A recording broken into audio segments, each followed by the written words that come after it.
Hey y'all, welcome to Parent Empowerment with Mandy Drogin. I'm Mandy. I'm just a mom sitting down having real conversations with real Texans about what's going on in our state. Today, I'm so excited to be joined by members of the Conroe ISD School Board. We have Misty Odenweller, Nicole May, and Melissa Dungan, who are joining to talk about all things going on at the Texas Association of School Boards Conference and what you can do to be a better leader for the schools in your community.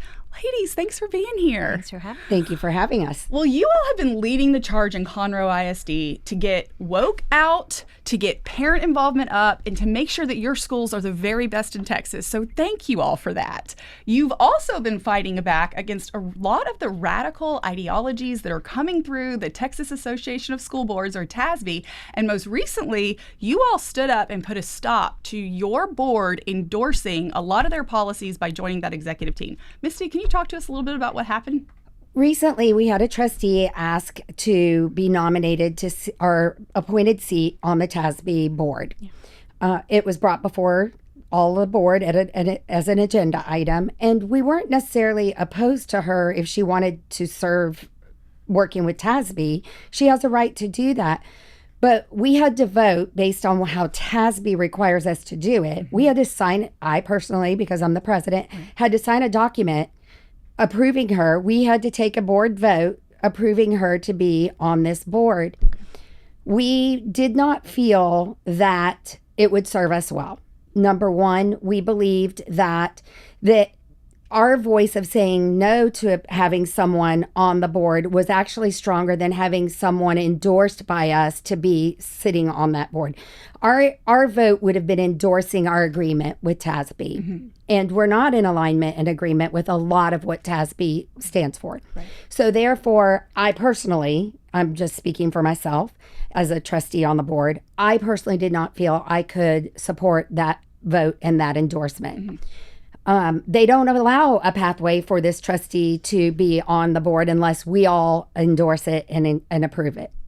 So therefore, I voted against filling that seat. I believed our voice of saying no and leaving that seat vacant would do more than having someone sit in that seat and try to make changes, which has been attempted many, many times and has not brought fruit. It didn't bear fruit. Yeah. So I believe, and I'm sitting here today showing that this gave stronger voice to us saying no versus sending someone. I think that's beautifully said, and I completely agree that being able to stand up against the monopoly that has become TASB, not just their conferences that they're training teachers at, but all of the different services that they provide has become this de facto monopoly. And they whip y'all trustees into shape, and they say, you're going to do what we're saying. And so I think it sent a huge message and shockwaves across ISDs because you gave the confidence for more people to say, no, we don't endorse this. So let's talk to you all. Melissa, what was your thoughts? And I know that you supported Misty in this, but what's your thoughts on the Texas Association of School Boards and why it was important to say we're not endorsing everything that you all are pushing here at this conference or across the board? Right. No, it was an opinion of mine that the whole process to me didn't make sense as to why we actually needed a board vote in order for this one individual trustee to go and serve as a board member for the association. So that did come up because coincidentally or conveniently, the TASB board president did show up to our meeting on Tuesday night to speak on behalf of this board member that had made this an agenda item for us. But in general, speaking, just as I look at TASB and what they've done to board trustees, I think about TASA and what they've done over the years and decades of their influence in public education, Texas public education. I think back to when my husband was a third or fourth year principal, and because of a leadership change at the school where he was, at the high school where he was an assistant principal, it was I guess suggested that they attend a conference. I wasn't really familiar with the TAS, like I like to call them, because these are the Texas Association for everything. Yes, that's right. And that year was 18. Okay. And the leadership there was a change, like I said at the top, and it was recommended that the assistant principals attend his first ever Texas Association of Secondary School Principals conference here in Austin. And that really, even so many years ago before our kids were in public school, it showed me a lot of what was going on as far as the influence that these associations have in our state and how they're impacting not only our superintendents, our trustees, I've learned with the recent experiences, but how much influence they actually have with our school administrators. And it just trickles down. Yeah. So I think my opinion on what these associations do really builds from that and into my years as a trustee. I think that's absolutely correct. And as you noted, there are dozens upon dozens. I love the TAS. I think that's because that is right. It is the Texas Association, and then it all falls under whether it's the secondary principals, whether it's the human resources, whether it's the communications, whether it's anything. They have positioned themselves to be ultimately the drivers of what's going on in public education, as opposed to the elected trustees like yourself, right? They're giving you all the guidance that's coming down, that's being pushed. And this is where you do see a lot of problems, particularly where you all are located, where the family values that is being placed and expected in your public schools, a lot of times TASB does not fall in line with those. I know several years ago they did trainings. I'm not sure if any of y'all were there. They were doing trainings on transgender ideology, and they brought in students to teach how to let boys go into girls' bathrooms. And they've done a lot on the restorative justice, disciplinary problems that we've seen across the state. So I love that you call on the TAS. I might have to steal that from you. And I think that's exactly it, that they have an undue influence on what's going on in our schools and really take it away from great leaders like yourself. Right? So, Nicole, what has been your experience in dealing with any of the TAS, but in particular TASB, who has, I would say, is kind of the kingpin, the dawn of this big education cartel that's operating right here under our noses? Well, this vote was pretty simple for me, quite frankly. I'm a special education mom. I have 2 sons that are dyslexic, and navigating the system was very difficult. So I came to this arena very honestly, and I went to my school board early on pretty much begging for change, begging for resources and for change. And my school board at that particular time really repeated back to me verbatim what the district had said to me. And so it was just a wall that I hit against. And so that led me to our state What did capital. they say? That they were already giving all the resources that they could. They were doing everything that they could. They were going above and beyond. That's actually the words that they used, above and beyond. They used it so much that I had to look it up. And so that led me to our state capitol, and I met other dyslexic parents, and I realized it was a systemic issue. And so we helped to run, and pass a dyslexia law. But that when I ran for the school board, I wondered, how had our school boards become so sleepy? How had they become not voices for the people that they served? And it became very apparent to me that TASB is a part of that problem. And so I want to give local control back to the elected officials that are elected in their areas. And I don't think a statewide organization is the correct place for that voice. So it was an easy vote for me. Absolutely. I could not agree with that statement. Is that what has happened with the growth of the TAS, particularly the Texas Association of School Boards, is they are becoming the leadership. And we're seeing more and more trustees. I mean, of course, they do their trainings, right? You all were just there, and this is where this occurred. And we've seen lots of the trainings that are causing problems that aren't value aligned, but they're also not focused on education. And that's what we tend to see in the Parent Empowerment Coalition, where we're saying, regardless of where you choose to send your kid to school, you should be the one that parents need to be the decision makers, and the school leaders and those that are in the classrooms and the trustees that are elected should be making these decisions. But we're not seeing that for far too many cases. So let's talk about what's going on in your school board, because you guys are really leading the state. I believe you've left a lot of the TASB options on the table. We know that they provide 30 different types of services. I mean, I just found out they were providing gasoline for vehicles, and which is just wild. The gas co-op. Yes, the gas or co-op. the fuel co-op. Yes, the energy. They're providing the energy. And the problem is that when you're looking at numbers, I've had districts show me the numbers, it doesn't look like it's cheaper or providing a better service for the schools and or for the taxpayers that are funding it. It seems like a lot of it's just easier to access because they're coming. So let's hear a little bit about that, about your interaction with whether it's the lobbyists or who it is that are really trying to sell the idea of utilizing these services. Why, maybe not districts as your own, because you guys have gotten out of a lot of it, why a lot of districts feel beholden to this system that's been created, where again, it takes away a lot of the local control. And quite frankly, it takes away the, I would say, financial oversight of what needs to be occurring at the local level. Well, first of all, you said it already. It's easiest. It's most expedient. When Nicole mentioned sleepy boards, I try not to throw other trustees or school boards under the bus, because first of all, it's how they're trained. And just to make it clear, we didn't attend a conference. We haven't done any TASB training at all. Oh, good to know. Y'all. I didn't realize y'all weren't there. We've rejected that. And we have opted to do training through TEA. We've done training through other providers. We went to the Leadership Institute's training recently in Austin, here in Austin. Mm-hmm. And we've tried to find our routes otherwise online, other ways versus attending theirs.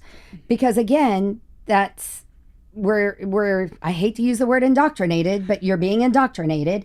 And number two, we don't want to endorse anything that we really don't believe in. Right. We are independent for a reason. The state set us up as independent school districts. We are the local representation for the voices, the taxpayers, and the children in our district. Mm-hmm. And because of that, we are trying to embrace that. That's what we're trying to bring it back to, is the independent. That being said, it's easier. It's easier for our districts. It's comfortable for our districts. Mm-hmm. It's what they know. It's what they've been trained. It's what other school boards have been trained. Mm-hmm. That's just how it is. And I will tell you, it is hard work. Our trustee who had asked to go and serve on the board, she stated she has spoken with numerous elected officials that said being a school board trustee is by far the hardest elected position they ever have done. And they've now been elected to more than one other position. Mm-hmm. It's a challenge. There's a lot involved, but it's easier if you go the route of going through this TASB route. Everything is mapped out for you. Everything is told to you. Everything is provided for you. It doesn't mean it's one size fits all. Mm-hmm. And I can assure you in Conroe ISD, we're not a one size fits all district. Right. We're not afraid to take the big steps. We're just not. And it doesn't mean that it's what's good for the students first and foremost, or the taxpayers that are funding it. And I think that is really important. But they have made it so easy to just sign up with all the different components. And they're working districts. They show up at school board meetings. I have trustees that tell me that the TASB rep is there and that they're trying to push them on this or trying to guide them on that or whatever. And so they have a lot of people. But you can do that when you're able to take taxpayer dollars, which we are spending, taxpayers are spending, right, with TASB. They can afford to pay for all these lobbyists and all these different field reps that show up in the districts. Every dollar we spend with them is a dollar diverted away from the classroom and the needs of our students. Yeah. Every dollar we spend with them that goes to a lobbyist is a representation of them, not of our district, not of that child that we just took that money away from in the classroom. And that is a big deal to us. We feel very strongly. We were elected to represent those children and their parents, those families, and the taxpayers, which could be one and the same, of our district, not an association. Right. That's right. I could not say, which brings me to, this is why one of our biggest missions coming up for the 90th legislative session is to ban taxpayer-funded lobbying, which would be these association-funded lobbyists that are funded not only by the associations like TASB, but also funded by private interests that are looking to stick their hand into the taxpayer-funded cookie jar. And, I talk about this gentleman quite often, because it's appalling to me, but there's a gentleman by the name of Thomas Ratliff. He used to serve on the State Board of Education. His father is the one that's responsible for recapture, by the way, when he was the lieutenant governor. But take all of that out of it. This gentleman has been paid upwards of $500,000 by taxpayers through the Texas Association of School Boards, TASB. And his side hustle, his free time, whatever you want to call it, is to teach drag queens how to testify at the Capitol against banning drag shows in front of children. His son is a famous drag queen, headline shows for Mondami up in New York, which is all sorts of insanity when you think about who that is. But right here in Texas, we have someone that's receiving taxpayer dollars and simultaneously advocating for something that appalls 99% of Texans, and that ability to get taxpayer dollars and work for these profiteers. But we see this not just in the advocacy space or in the TASB and association space, we also see this in the development space. So Texans may not realize we have the highest capital outlay, that means building and debt, of any state in the union. Not California, not New York. We beat them. And obviously taxpayers can feel that. We have almost $250 billion in local ISD debt. So this cartel that we're talking about, they also are a part of the building. And I know that you guys have been dealing with this in your district. Can you talk to us a little bit about the bond that occurred and what you're seeing now with the building process and how there's a whole lot of loopholes to jack up the costs with very little oversight by taxpayers and potentially very little return for the education attainment for students? So I think the simplest way for me to go this route is that when the floodgates shut down in DC of these $10 hammers going for $10,000, it became apparent there was money to be found. There's gold in them there hills of Texas, and that we are growing and we're building. Mm-hmm. And so it was seen that there's a good opportunity to make a lot of money off of construction and development in the state of Texas, mm-hmm. which I believe is what drove this here. But then the cabals, the conglomerates, the monopolies get together and they figure out what's the best way for us to profit off this. And I just have seen what went from competitive sealed proposal bidding to construction manager at risk bidding, which that shifts a lot of opportunity for less competition. I mean, there's a heavy competition in competitive sealed proposals versus as much on the construction managers at risk models. Yeah. And so I've seen that happening. Then there's the whole bit of we're not doing design build, everything out to design build. So we hire someone to come in and do construction for us, but we tell them we're going to pay you up to this amount for this project. That's what we think it's going to cost, but don't go over that. Mm-hmm. But then we don't say, here's the specs of our design until we're in the midst of this building and we're going through all of that. So while some would say, well, there's still competition there because it's in your subs and so forth at that point, they already know what they're going to get paid for this project versus giving them all the specs and saying, everyone bid on this project. Right. And so it's allowed for a lot of shifting of also responsibility onto the districts mm-hmm. versus it being on the engineers and the designers of our buildings. Yeah. There's just so much. It's just a prime opportunity mm-hmm. for a lot of funds to shift hands. And again, divert money out of the classroom and from our taxpayers. If we didn't have as much, now granted, I will tell you, Conroe ISD was in a huge growth. I mean, we have campuses where we did not have enough room or electricity capacity to put another portable building. Mm-hmm. So I'm not saying we didn't have need. I'm not saying that. I just think that there's room for better stewardship of how we're spending taxpayers' money if we look at the processes by which we're going. And I'm thankful to say last month, we saw a project that just happened with. We got to an expense where they said, that's going to cost more than we expected. Yeah. We had already started with this construction company. And now that we have the design 75% built out, we're realizing we're not going to make it under this budget. And now we're going to go back to the table and we're going to bid at CSP. Good. So, well, you covered that beautifully. What I want to touch on, you hit on something that Texans really need to understand, is that many of those private equity firms, these private equity conglomerates that are, moving billions of dollars, they were investing in defense contractors and other federal recipients of taxpayer dollars. And once they started looking into that and seeing, as you pointed out, $10,000 hammers, $20,000 toilet seats, $5,000 bolts, and that was clamped down on, they started looking around to see where more money could be had. And one of the reasons they look at Texas, they're looking across the country, but we're the 8th largest economy in the world. And our bonds are backed by the state of Texas, and that's why we have AAA rated bonds.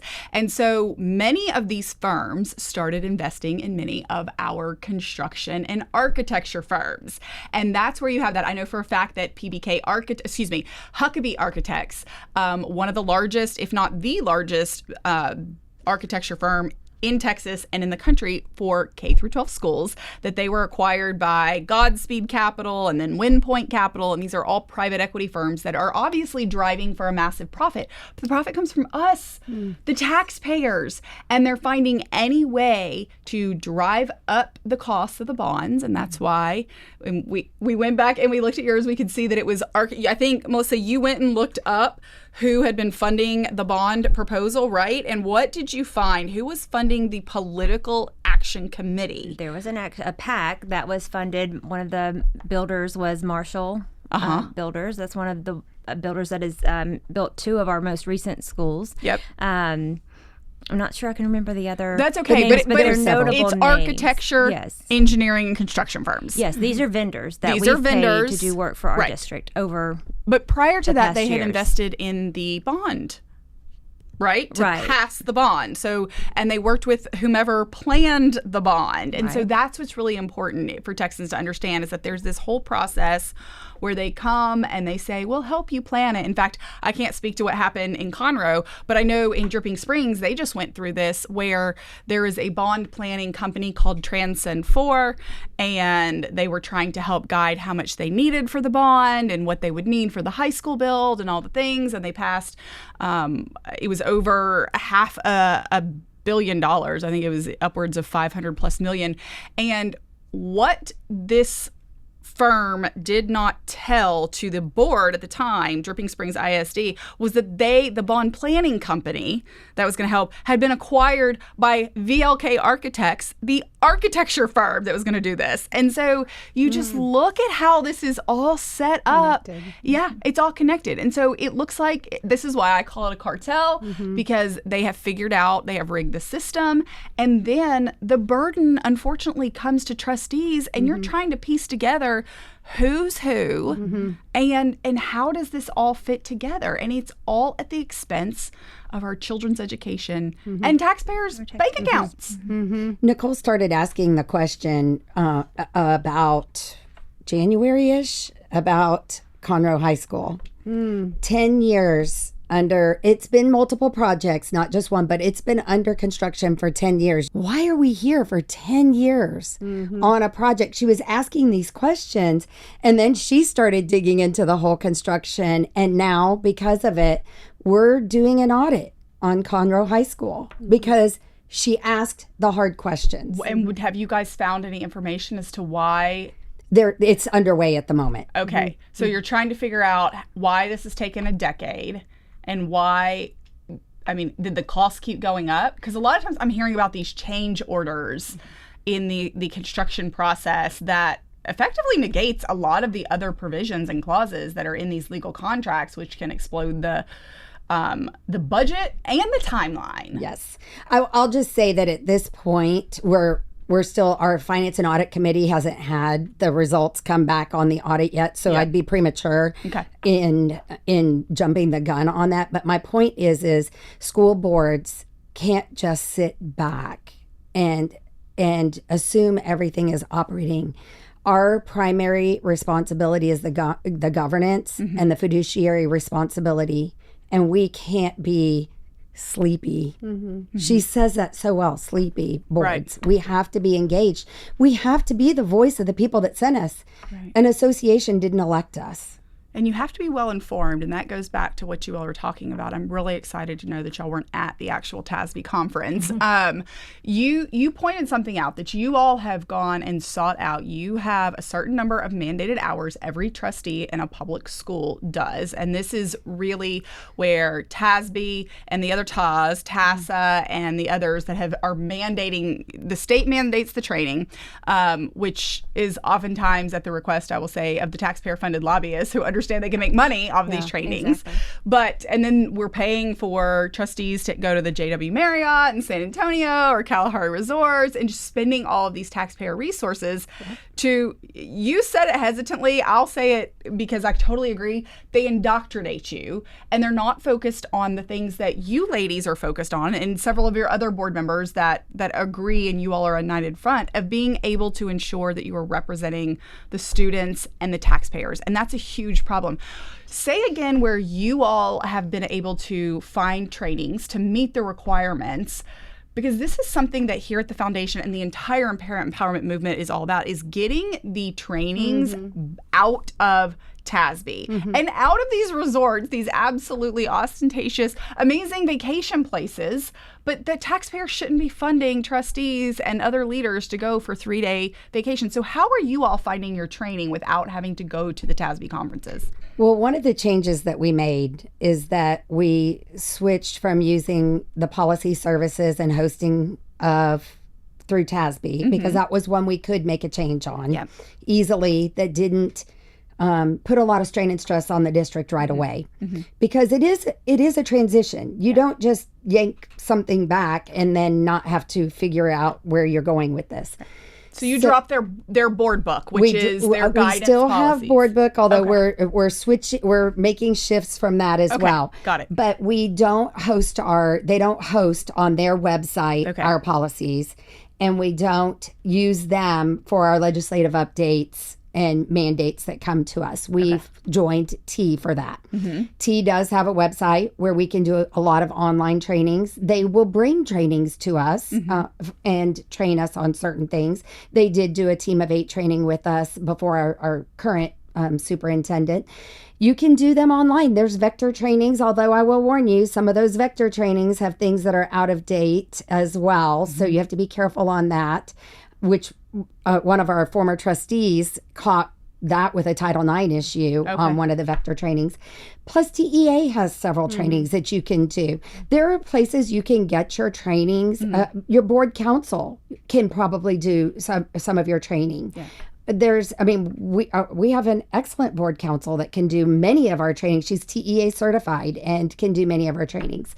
There's ways of doing it. You just have to make an effort to look outside of them. We're happy to help and assist anyone else that's interested in learning more, but you just have to be engaged. It's easier to go along. And I would like to say, as a board member that works full time, because this is an unpaid volunteer and momming. And momming, yes.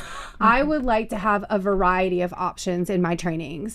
So if I'm looking for, something specific to Robert's rules, I want to have a variety, right? I want to be able to kind of shop that, and I don't want to be told that there is one training that I can do. I want a variety of trainings as options. And I want to be able to do most of it on my time when I can, right? I have finite time. And so I need to have that opportunity to be able to do it when I want, but I want options. When I have one specific, statewide organization that is offering the bulk of it, it does make me question, what are they trying to sell me? Right. What are they trying to sell me? For sure. And I want to go back to the lobbyist as well. As somebody that has worked in our Capitol, and I learned early on that my superpower was that I'm a mom, right? That I'm a parent. And I, the people elected us, and I really don't want to give our elected voice, and I don't want to give my mom voice up to a statewide organization. I don't know what those lobbyists are lobbying for, to be very honest with you.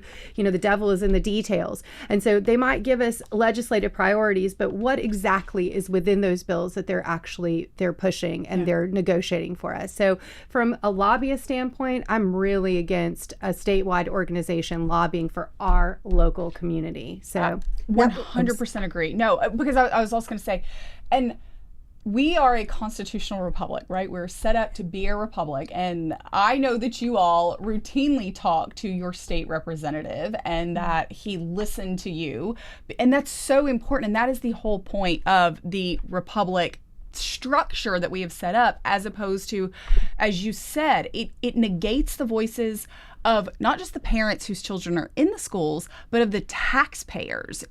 That's what taxpayer-funded lobbying is. It's effectively government lobbying government to ask for more government. Yeah. And this is what we're seeing, regardless of what you and I and all of us as mothers and parents and taxpayers actually want that would benefit our kids in the classrooms right now. So beautifully said. And I could not agree with you more. We have got to stop our money flowing to these individuals and entities that oftentimes do not have our best at heart. That is not their objective. And that's not local control. If there's 1,000 ISDs, you know, each community is unique and different unto itself. You know, even in ours, we have 7 different feeder zones, 7 coming up, but you know, each one is unique unto itself. I don't think a lobbyist can speak for our community. Right. I know that they can't. Right. And so I think each school board, I mean, I would empower school boards to get in their car and go and fight for what is best for their community, not to give that voice away to a statewide organization. I 100% agree. I think, too, we were discussing this on the way here, that a lot of times I think the point is lost on what is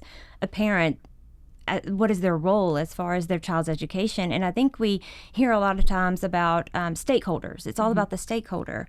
And I made a point that we're shareholders in our children's education. We're not a stakeholder. There's a difference. And I think those terms are often interchanged. And a shareholder can be a stakeholder, but a stakeholder can't be a shareholder. And so when it comes to our kids, or as a mom, you look at your child's education and you're not as willing to give it up to a third party, any third party organization. And that's exactly what the TAS are. They're third party, and they've infiltrated our classrooms, our leadership at our school levels. They've infiltrated they've basically controlled how trustees have functioned in our state for well over number of decades now. And so as a shareholder, as a mom, I have a real issue seeing that all points in education have given up their independence, their local control of what happens at our schools. And I really, as a trustee, it's been my position to work toward getting away from that so that we can bring it into all aspects of education. I love that. Shareholders, not stakeholders, because you do hear about that all the time. Overused. It is constant. And usually those stakeholders are the people that are either taxpayer-funded lobbyists or they're the profiteers, the stakeholders that are the vendors that are showing up, whether it's the architecture, engineering, or construction firms, the tech vendors, the whatever it is. That's exactly who they are. That's beautifully said. I want to go back to something that we talked about a little bit earlier about your husband, who was an assistant principal. And something that I know you all have to deal with as board members is thinking about your disciplinary measures and what's going on in the classrooms. So you talked about how that essentially he was handcuffed when he was an assistant principal as the big football coach, but they would not let him discipline children, which children need. So can you talk to us about what you have seen, what his position has been, and how you all are ensuring that Conroe ISD students, that there are standards of morality and engagement, and that the disciplinary measures are there so that the teachers know that they can discipline students if necessary to course correct bad behavior, but also ensure that other students' classrooms are not being disrupted. So talk to us about what your husband experienced and what you all are seeing as board members. So it started for me personally in just watching him marrying an educator. At that point, he was a football coach, but back in 2012, and just seeing, I'm actually the daughter of a 34-year retiree teacher, and come from a long line of education professionals, and I've watched a shift, and I guess I started paying attention in 2012 to the change in the quality of students and what was happening whether it be on the football field or just in the classrooms, what my husband was dealing with. And then as he moved into the administrator role, having him, after a couple of years in that role, have to attend this conference where it was a notable shift. It was in 2018 or 19. I think it was 18, though. But after, just less than 10 years, actually, things I had been questioning, seeing the explanation in the pamphlet he brought home, reading through it and thinking, this isn't the Texas I know. These are not the priorities. We're not treating our students like with our values. This isn't reflective of our values. We don't want progressive or restorative justice, restorative discipline is what they called it. And then, our district a few years later rolled out this effort to do positive behavior enforcements. And it was just, we were getting further and further away. And that was actually around the time that he chose to resign from his position and take a couple of years just to regroup outside of education. Wow. And of course, like a fish out of water, he ended up going back into the profession. Because it's a gift. It's a gift that we don't often give credit to. And these educators, they deserve to have trustees and a foundation at a local level, an independent level, that is taken away by these third party, I like to call them third parties, but these organizations, the TAS, the TAS of the world, they come in and they shift the focus and they shift the direction. And 10 years passes and everyone looks around and wonders what happened to a district that was considered excellent and wonderful and conservative and shared our values locally. She said that her husband had resigned and it's gone back because of his gifting, and that's the rarity. It's rare that once they leave, they come back. Former educator, raised an educator. My daughter's in her 10th year of teaching now, I believe. And what we have seen of the mass exodus of teachers isn't based on pay. We keep hearing pay. We keep hearing in our attacks, you're running off all the good teachers or whatever with your changes.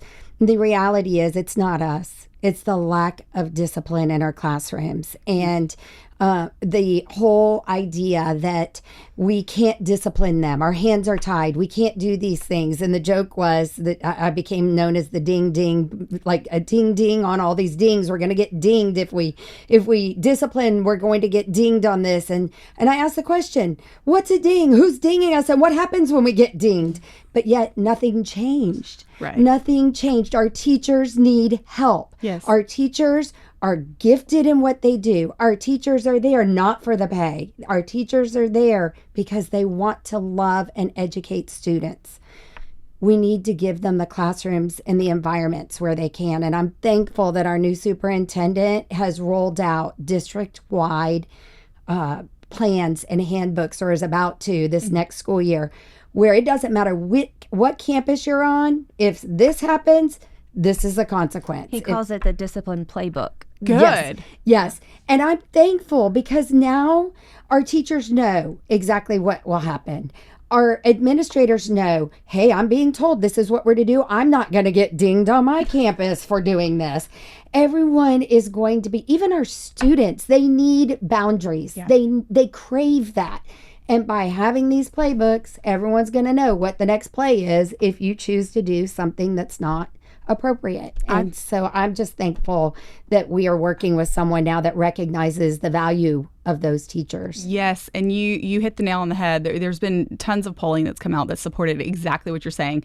Teachers don't go into teaching to get rich. They have a calling. This is their heart's desire, but they are leaving, and it has nothing to do with money, and it has everything to do with oftentimes the violence that they are experiencing, or the disrespect, the inability to control their classrooms.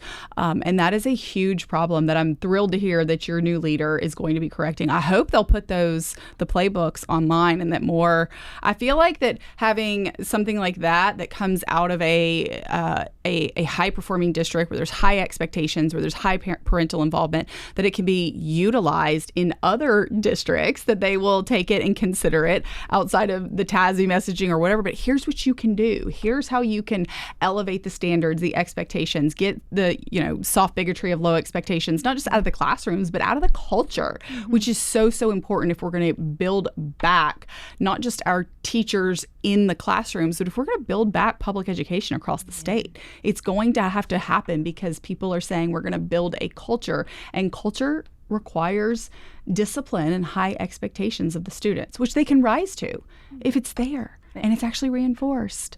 And so, it's really sad that it disappeared. It is. You know, we recently in the 89th legislative session, they passed HB 6, which yes. Dr. Vinson, our new superintendent, his goals was to participate in that process. But now, as our superintendent, he's executing, implementing that. This will be the first full year, of course, going into the 26-27 year.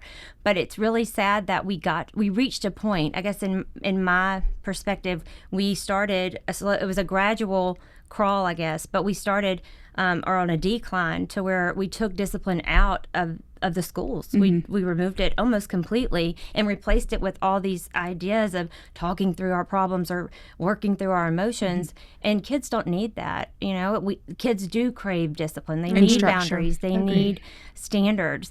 We need to raise the standards back to where they once were so that our kids can meet those and excel.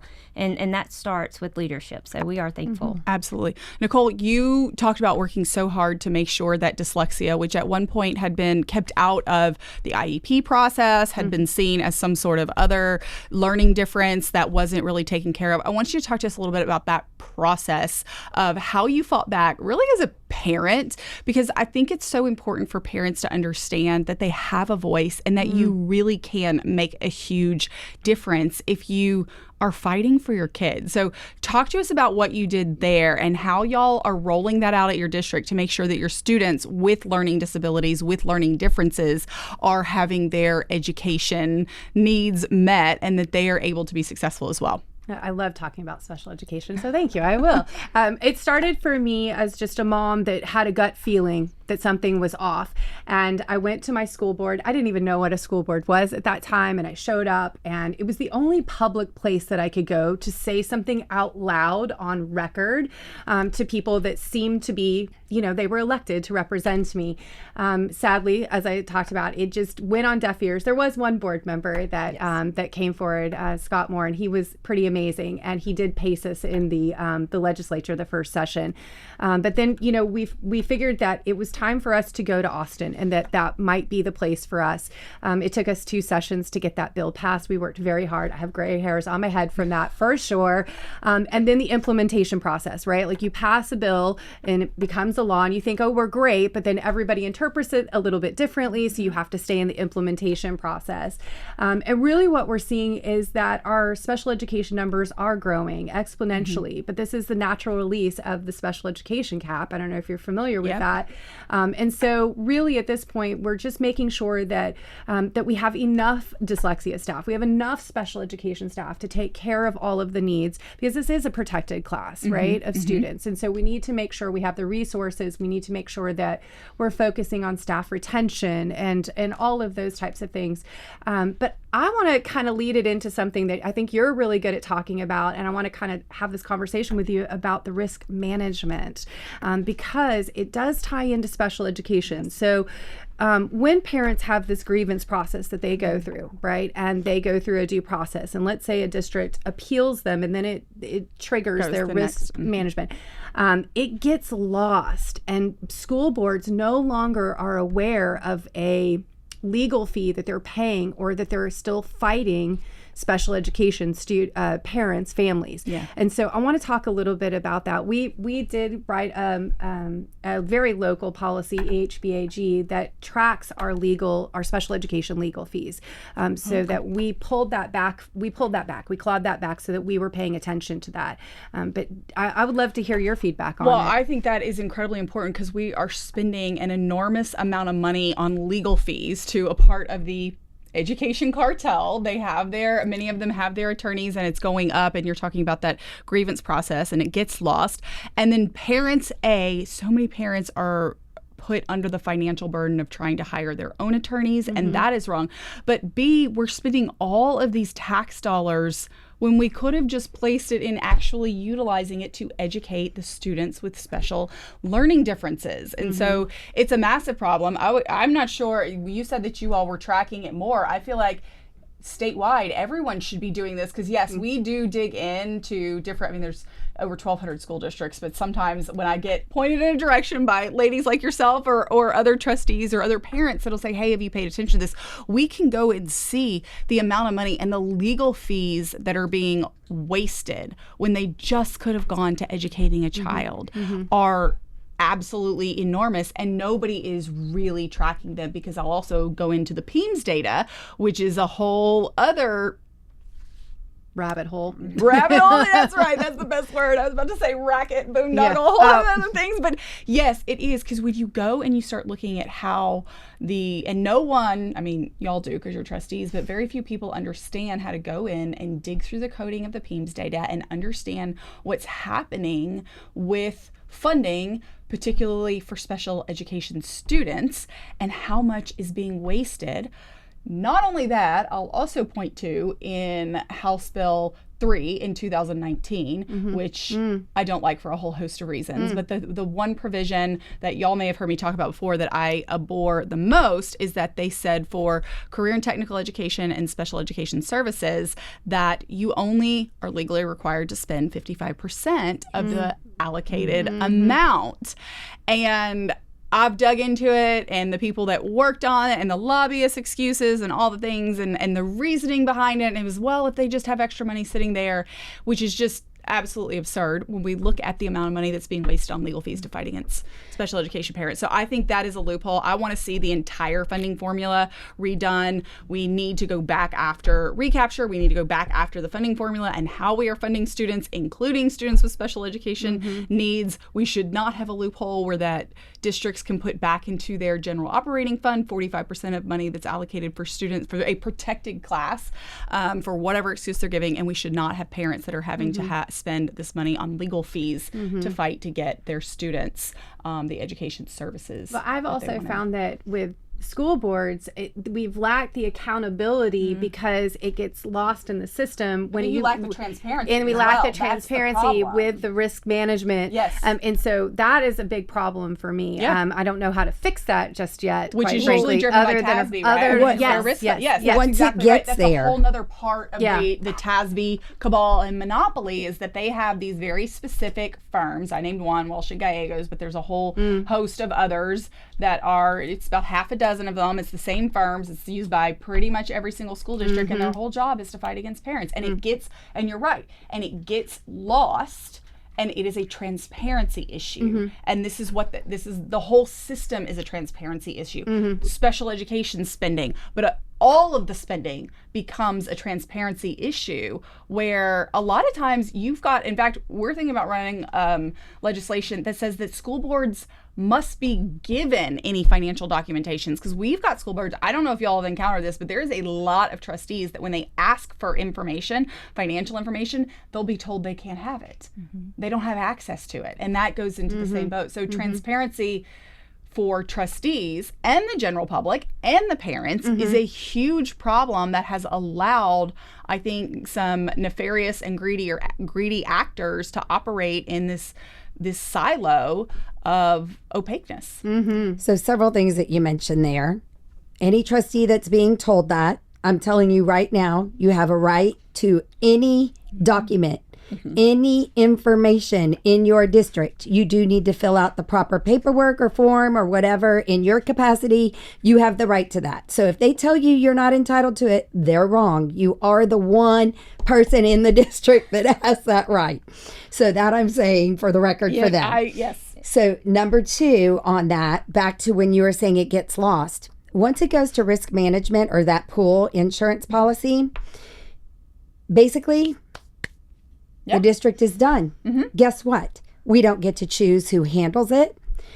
The taxpayers' dollars, that parent who's had to pay for their own attorney, their tax dollars are now paying for the school district's risk management fund to pay against them, to fight them.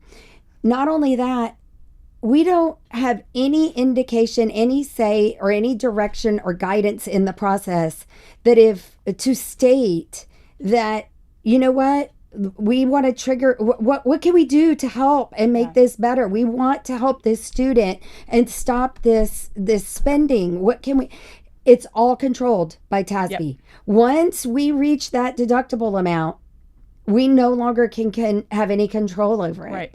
We can see it if we have trustees like Nicole that sponsored and brought forth this new policy that basically only one other school district in the state has. We should put that up. Is that online? Can people Yes, see it? yes, Okay, uh-huh. we'll link to it. Yeah. We'll put it in the link of the podcast so that any trustees It's that are just one seeing page. this. And I will say, Senator Hall, he ran a bill that it was really the inspiration for the Good. policy. Did it pass? No, it didn't. Okay. Of course not. So we should find what it is because it. But that's was last the point. session, but yeah. We should go back and look and see. Did it move at all? Because I'm saying you can always see who testifies against it. It's all the associations. It's taxpayer we do need to dollars. go back and look. I would go and I would love to know what it is and pull it because they all come out and testify against anything, and we'll tell the you. last thing I 400 will reasons. say on that is when you asked about the TASB seat on the board, Yeah.